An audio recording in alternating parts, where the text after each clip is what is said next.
It's just the frustration I have of,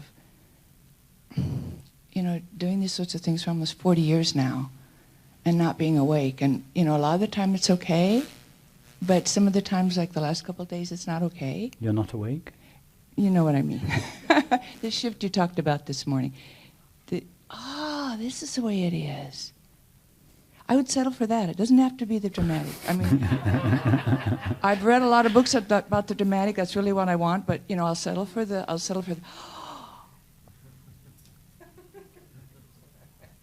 Now I have those in small increments. I'm not saying I don't have any. I'm just explaining to you what's happening with me. I just feel the need to say it. Okay.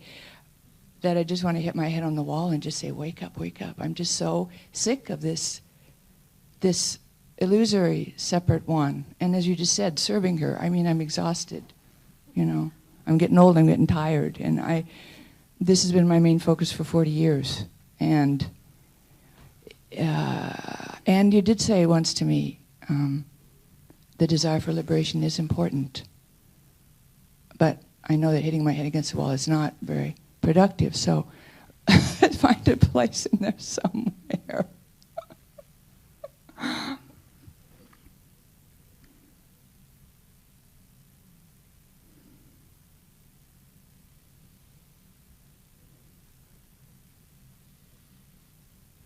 You're still expecting something to happen. Unfortunately, yes. That's the problem.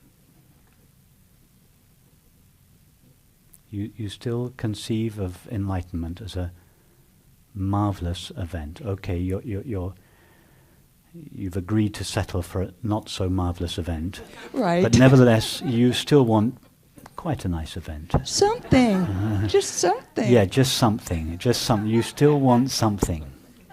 That's it. That's the problem. I know. Enlightenment is not an event. It's not a marvelous event. It's not a mundane event. It's not any kind of an event. It's not something that happens.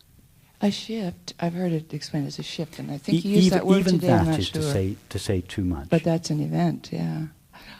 Okay, no, it's not even an event. It's not. That's just. It's a concession to the inadequacies of language to call it a shift or an event. Let's say you're watching TV, and you're watching a movie. And you're looking at our favourite view, the landscape, and someone comes in and says to you, look at the screen. What do you do?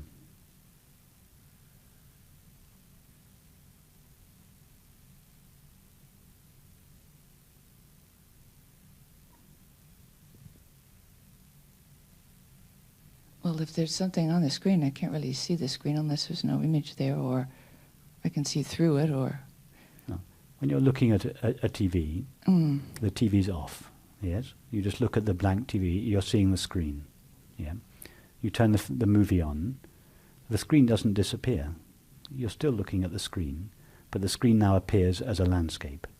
You get involved in the movie. It's a wonderful film. You get totally involved in it. You forget that you're seeing a screen, and you think that you're seeing a landscape. So your friend comes in and your friend says to you, what are you looking at? And what are you seeing? And you say, I'm seeing this marvelous landscape. And your friend says to you, look at the screen. Are you not already seeing the screen? Are you not already looking at it? In the form of the landscape. Yes, but it's the same screen. It's exactly the same screen that was there before you turned the movie on. It appears now, it's taken the shape of a landscape, but it's still the same screen. The screen hasn't disappeared. Yeah? So would you say that it was to see the screen was a new event? Is it a marvelous experience in the movie? Not in that metaphor, no. No. Does the screen even show up in the movie? No. No. What you're looking for is an event in the movie. You're still subtly imagining that enlightenment is a wonderful or even a not so wonderful event in the movie. And as long as you're looking for it in the movie, you're going to seem not to be seeing the screen because your attention is focused on objects. So what do you have to do to, when you're looking at the landscape, what do you have to do to see the screen? In that metaphor, nothing. Yes, that the screen is not something new that comes in. Enlightenment is not something that is new.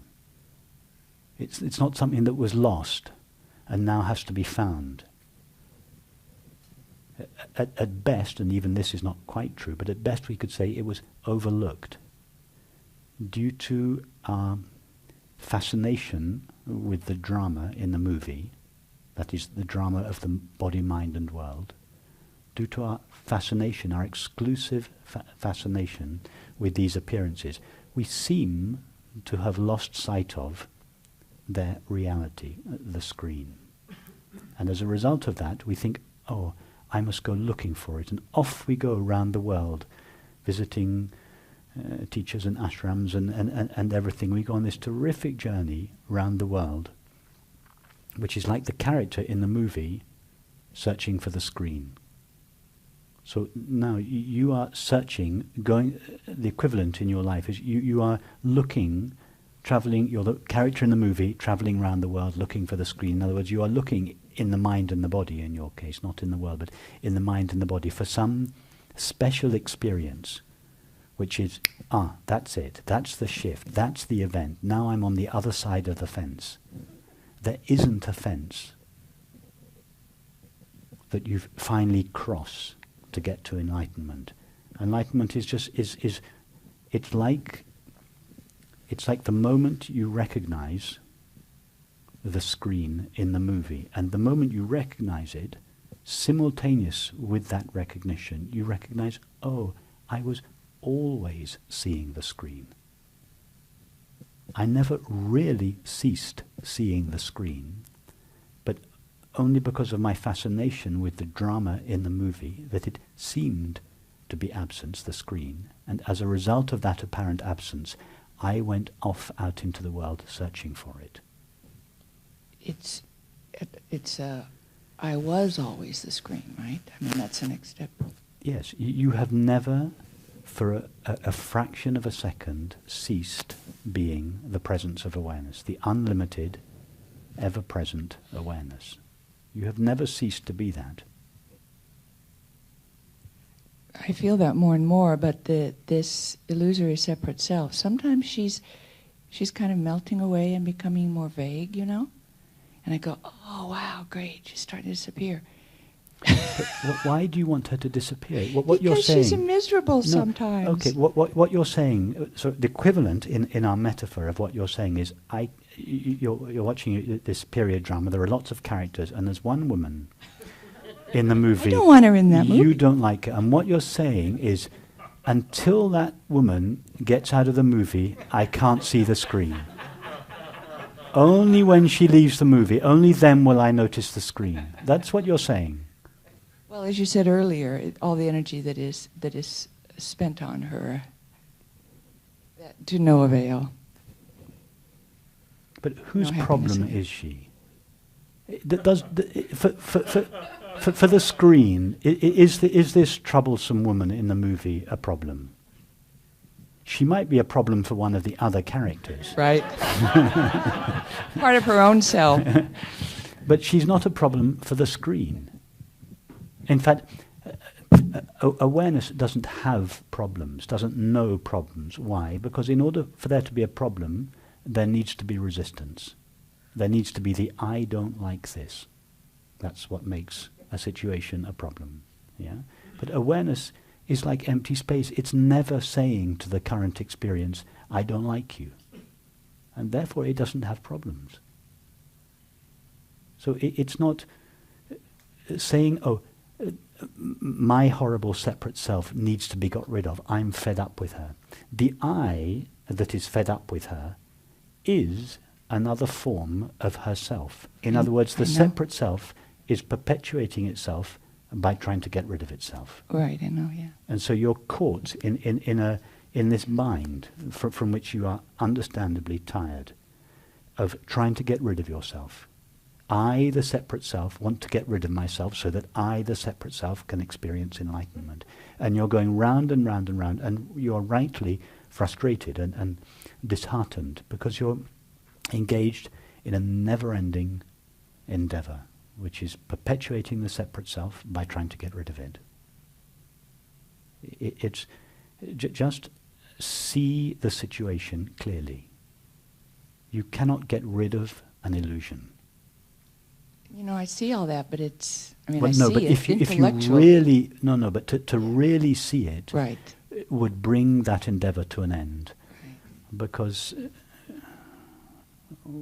what do you have to do to get rid of the landscape that you're watching? You can't do anything because the landscape's not really there. What can you do to an illusion? What do you need to do to an illusion? Just to see that it's an illusion. Don't spend your life trying to get rid of an illusion. It's a waste of a lifetime.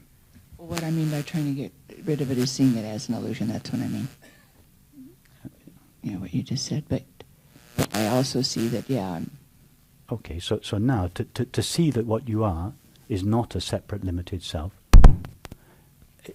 is it not clear to you now that you are the one that is aware of your experience? Okay, now, if you were to turn your attention towards that one, where do you go? Nowhere. No. If you were... can you even turn towards it? Which direction? No. So how can it be separate or limited if you can't find it as any kind of an object? You answered both those questions from your experience. That was obviously true. So if you cannot find the awareness that you know yourself to be, if you don't know where to look for it, or how do you know that it has a limit or that it is separate? Only an object could be limited or separate. Exactly. You don't know that. Right there in that understanding, and I can see you're answering these questions from understanding, not because you've read books, and right there is the knowledge that what you are, it has no limits. Just live what you understand. Take your stand there. That one, that awareness is always wide awake. The enlightenment is not for awareness. Awareness is already the light that illumines all experience, that makes all experience knowable. It cannot be enlightened. What would enlighten it? It is already the light that makes experience knowable. One definition of awakening I've heard is awareness recognizes itself. Are you aware right now? Yes? Okay. How do you know you're aware? Why did you answer? How come you answered yes to that question? It's self-evident. It's self-evident. And what is it? To whom is it self-evident that awareness, that you are aware? To itself. Right there is the experience of awareness being aware of itself. That's it. It never gets better than that. I mean, you were the one that, and quite rightly, defined enlightenment as awareness being aware of itself. And then I asked you the question, are you aware? And from your own intimate experience, you answered yes. In other words, I, awareness, am aware that I am aware. Nothing else can be aware that I'm aware. In other words, enlightenment is a fancy name for the most simple, the most ordinary, the most well-known experience there is, and all 7 billion of us know it. However, because it cannot be found by the mind, in most cases it is deemed missing. And as a result of that, the peace and the happiness that are inherent in it are also considered missing. And hence the imaginary self goes off into the world in search for the missing peace and happiness. And as we all know, it doesn't live there. Where does it live? In the simple knowing of our own being. Its knowing of itself. That is awareness's awareness of awareness. And it is your innermost experience at all times. It's not a new experience. It's not something that has been lost and has to be found. At worst, we could say it has been overlooked, apparently. The screen has been overlooked due to our exclusive fascination with the body, the mind, and the world.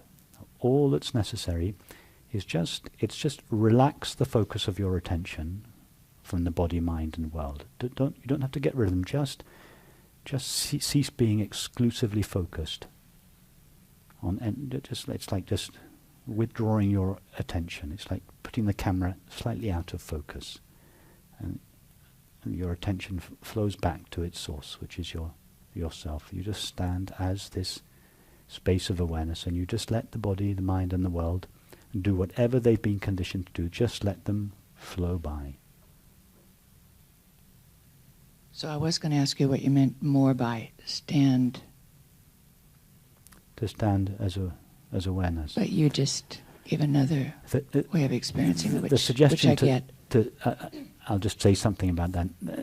The suggestion to stand as awareness would seem to be given to someone who is not presently standing as awareness and who might do so in the future. So to say that is a concession to the belief that we are a separate self.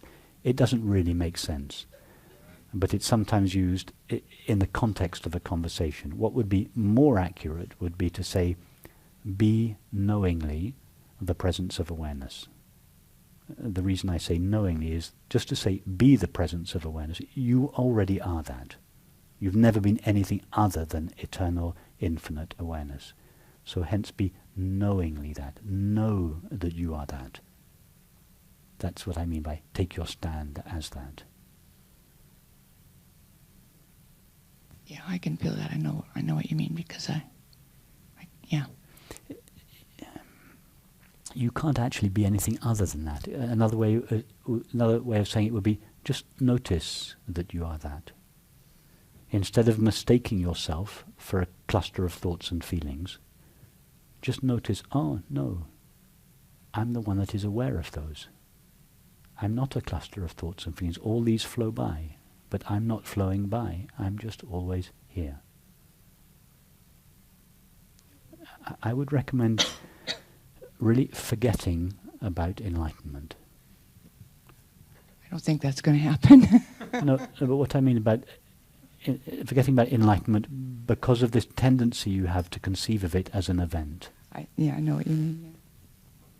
Yeah. Should I stop reading all those dangerous books about? You don't have to read any more books. Another question to ask yourself is just to look for that which is ever present in your experience. And just stay with that.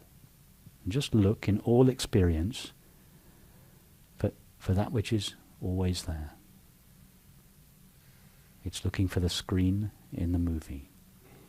You don't have to look for it. It's actually, it's staring itself in the face.